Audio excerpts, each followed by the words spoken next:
Abdurrahman Wahid lahir dari pasangan Wahid Hasim dan Solihah. Ia lahir dengan nama Abdurrahman Adahil. Adahil berarti sang penakluk. Kata Adahil tidak cukup dikenal sehingga diganti dengan nama Wahid, dan kemudian beliau lebih dikenal dengan panggilan Gus Dur. Gus adalah panggilan kehormatan khas pesantren kepada seorang anak kiai yang berarti lang atau A. Gus Dur adalah putra pertama dari 6 bersaudara. Ia lahir dalam keluarga yang sangat terhormat dalam komunitas muslim di Jawa Timur. Kakek dari ayahnya adalah Kiai Haji Hashim Asy'ari, pendiri Nahdlatul Ulama atau NU. Sementara kakek dari pihak ibu, Kiai Haji Bisri Syansuri, adalah pengajar pesantren pertama yang mengajarkan kelas pada perempuan. Ayah Gus Dur, Kiai Haji Wahid Hasim, terlibat dalam gerakan nasionalis dan menjadi Menteri Agama pada tahun 1949. Ibunya, Nyonya Hajah Solehah, adalah putra pendiri Pondok Pesantren dan Anyar Jombang. Saudaranya adalah Salahuddin Wahid dan Lili Wahid. Ia menikah dengan Sinta Nuriyah dan dikaruniai 4 orang putri, yaitu Alisa, Yeni, Anita, dan juga Inayah. Pendidikan SD Kris, pindah ke SD Mataram Perwari, SMP di Pondok Pesantren Krapyak, Pesantren Tegarejo, Pesantren Tambak Beras Universitas Al-Azhar Kairo, Mesir, Universitas Baghdad, Irak. Diangkatnya Gus Dur sebagai presiden. Masa pemerintahan Kiai Haji Abdurrahman Wahid atau yang sering kita sebut dengan Gus Dur dimulai dari sidang umum MPR yang diselenggarakan pada tanggal 1 sampai 21 Oktober 1999. Pembacaan pidato pertanggungjawaban Presiden B.J. Habibie tersebut ditolak oleh segenap anggota dengan menggunakan voting. Suara yang menolak 355, yang menerima 322, absen 9, dan tidak sah 4. Dengan demikian, B.J. Habibie tidak dapat maju mencalonkan diri menjadi Presiden Republik Indonesia selanjutnya. Akhirnya, diadakan pemilu 1999 dengan hasil PKB memenangkan 12% suara, dengan PDIP memenangkan 33% suara. Dengan kemenangan partainya, Megawati memperkirakan akan memenangkan pemilihan presiden pada sidang umum MPR.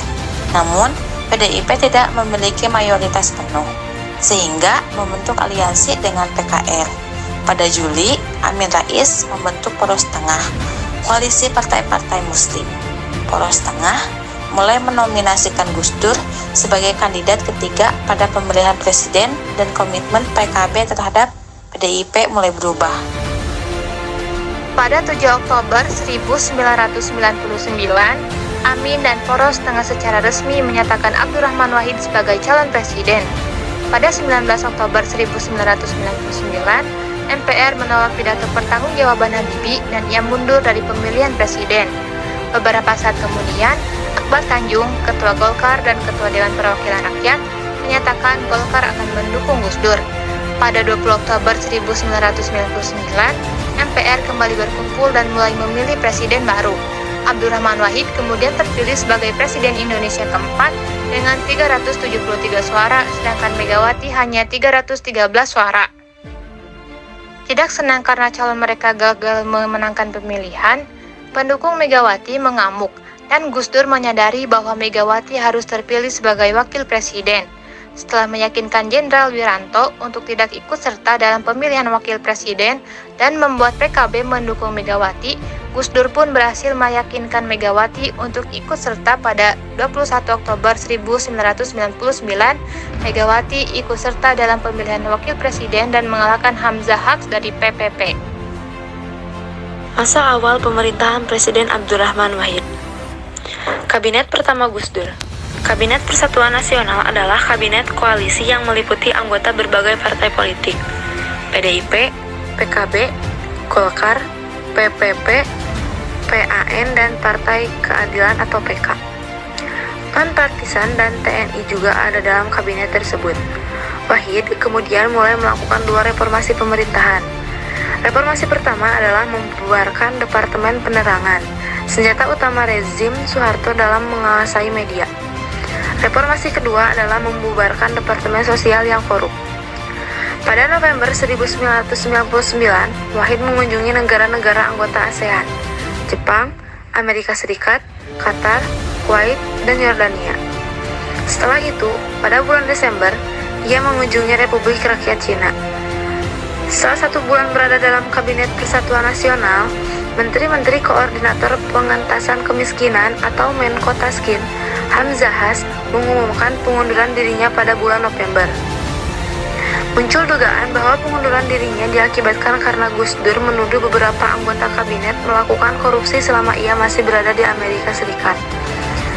Beberapa menduga bahwa pengunduran diri Hamzahas diakibatkan karena ketidaksenangannya atas pendekatan Gus Dur dengan Israel.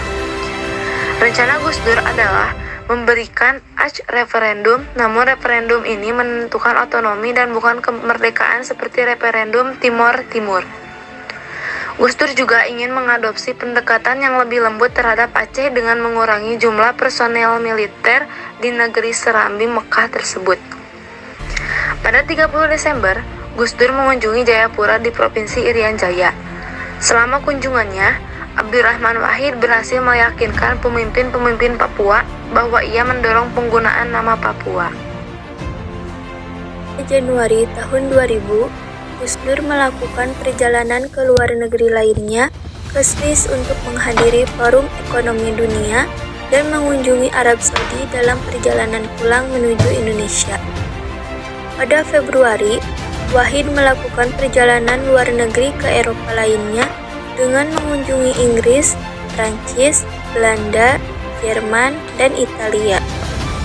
Dalam perjalanan pulang dari Eropa, Gus Dur juga mengunjungi India, Korea Selatan, Thailand, dan Brunei Darussalam. Pada bulan Maret, Gus Dur mengunjungi Timor Leste. Di bulan April, Wahid mengunjungi Afrika Selatan dalam perjalanan menuju Kuba untuk menghadiri pertemuan G77. Sebelum kembali melewati kota Meksiko dan Hong Kong, pada bulan Juni, Wahid sekali lagi mengunjungi Amerika, Jepang, dan Prancis dengan Iran, Pakistan, dan Mesir sebagai tambahan baru ke dalam daftar negara-negara yang dikunjunginya.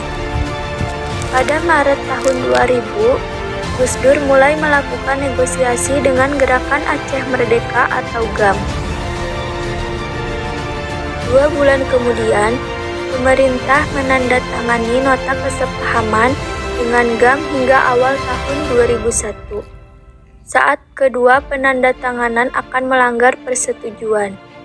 Gus Dur juga mengusulkan agar TAP MPRS nomor 29 MPR 1966 yang melarang Marxisme Leninisme dicabut. Ia juga berusaha membuka hubungan dengan Israel yang menyebabkan kemarahan pada kelompok Muslim Indonesia. Isu ini diangkat dalam pidato Ribi Awad, Duta Besar Palestina untuk Indonesia, kepada Parlemen Palestina tahun 2000. Isu lain yang muncul adalah keanggotaan Gus Dur pada Yayasan Simon Peres. Baik Gus Dur dan Menteri Luar Negerinya Alwi Shihab menentang penggambaran Presiden Indonesia yang tidak tepat, dan Alwi meminta agar Awad Duta Besar Palestina untuk Indonesia diganti.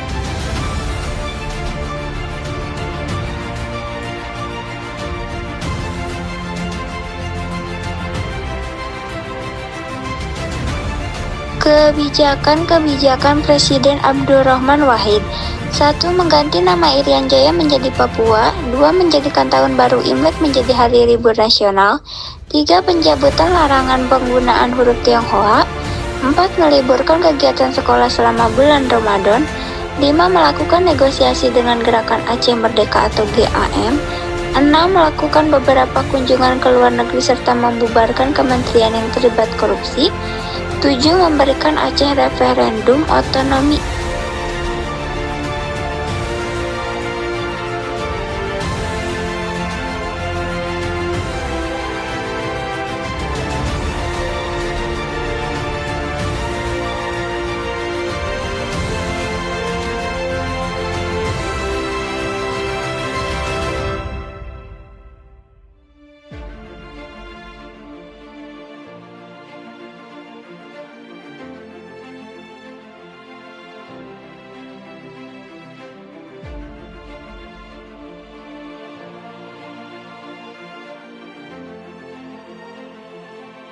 Berikut kebijakan-kebijakan Presiden Abdurrahman Wahid yang kontroversial. 1. Pencopotan beberapa menteri yang tidak menurutinya dan tidak sejalan dengannya, seperti Yusuf Kala, Menag Perindustrian dan Perdagangan, Laksamana Soekardi, Menteri BUMN, Wiranto, Menko Polhukam, Yusril Ihza Mahendra, Menkumham, Susilo Bambang Yudhoyono, Menko Polsoskam, dan lain-lain, sehingga meregangkan hubungan dengan Golkar dan PPP. 2. Berusaha membuka hubungan dengan Israel. 3. Menghapus staf MPRS yang melarang Marxisme-Leninisme. 4.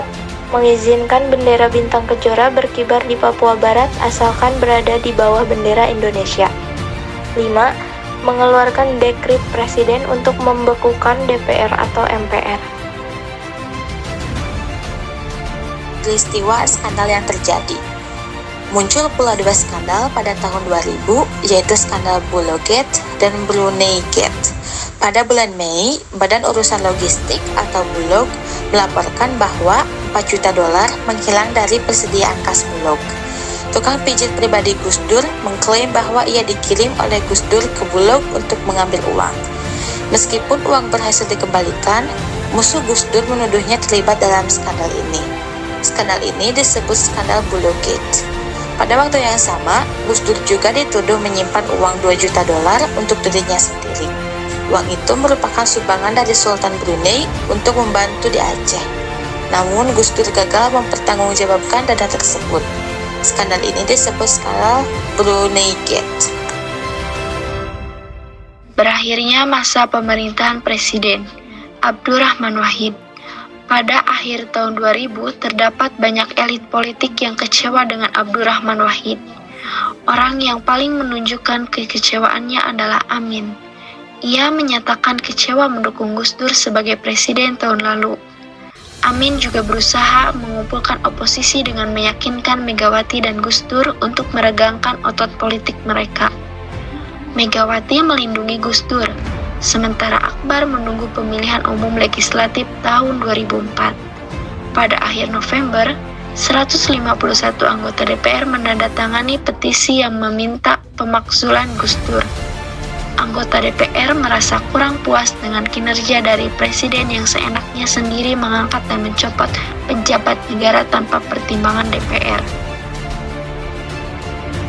Puncak kekecewaan DPR dibuktikan dengan dikeluarkannya Memorandum 1 untuk Presiden pada tanggal 1 Februari 2001. Namun, beliau tidak hadir dalam sidang tersebut karena DPR dianggap sebagai taman kanak-kanak. Kemudian DPR kesal dan kembali mengeluarkan Memorandum 2 pada tanggal 30 April 2001. Namun, hal ini tidak jauh beda dengan memorandum sebelumnya. Akhirnya, Presiden datang tetapi tidak untuk berniat untuk melakukan sidang tersebut, tetapi hanya sekedar datang lalu pulang. Akhirnya, pada 20 Juli, Amin Rais menyatakan bahwa sidang istimewa MPR akan dimajukan pada 23 Juli. TNI menurunkan 40.000 tentara di Jakarta dan juga menurunkan tank yang menuju ke arah Istana Negara sebagai bentuk penunjukan kekuatan. Di lain pihak, pimpinan partai politik 5 besar pemenang pemilu minus PKB mulai mendekati dan mendorong Wapres Megawati untuk menjadi presiden. Oleh karena itu, Gus Dur menyadari adanya persengkongkolan oleh para celit polling untuk menjatuhkannya. Akhirnya, Presiden mengeluarkan dekret presiden meski tidak mendapatkan dukungan yang penuh dari kabinetnya. Dekret Presiden tanggal 23 Juli 2001 sebagai perlawanan terhadap sidang istimewa MPR tersebut berisi 1. Membekukan MPR dan DPR RI. 2. Mengembalikan kedaulatan ke tangan rakyat dan menyusun badan-badan untuk menyelenggarakan pemilihan dalam waktu 1 tahun. 3. Membekukan Partai Golkar. Amin Rais selaku Ketua MPR menolak secara tegas dekret tersebut, dan ternyata dekret tersebut hanya didukung oleh NU dan PKB. Namun, hal ini juga tidak mendapat dukungan dari TNI dan Polri. Namun, dekret tersebut tidak memperoleh dukungan Dan pada 23 Juli, MPR secara resmi memakzulkan Gus Dur dan menggantikannya dengan Megawati Soekarno Putri. Abdurrahman Wahid terus bersikeras bahwa ia adalah presiden dan tetap tinggal di Istana Negara selama beberapa hari. Namun, akhirnya pada tanggal 25 Juli, ia pergi ke Amerika Serikat karena masalah kesehatan. Dalam sidang istimewa MPR tanggal 23 Juli 2001, MPR memilih Megawati Soekarno Putri sebagai Presiden Republik Indonesia menggantikan Presiden Kiai Haji Abdurrahman Wahid dan Hamzahas sebagai Wakil Presiden Republik Indonesia. Maka, berakhirlah kekuasaan Presiden Kiai Haji Abdurrahman Wahid. Kelebihan dan kekurangan pemerintahan Presiden Abdurrahman Wahid. Kelebihan 1. Presiden Abdurrahman Wahid menghargai adanya perbedaan. 2. Iklim politik yang demokratis. 3. Lebih mementingkan kaum minoritas.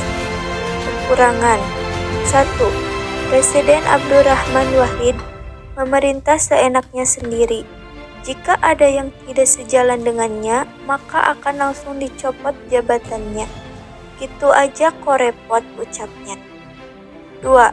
Banyak kebijakannya yang menimbulkan kritik. 3. Memberikan peluang kepada separatis. 4. Tak punya basis politik yang kuat di parlemen.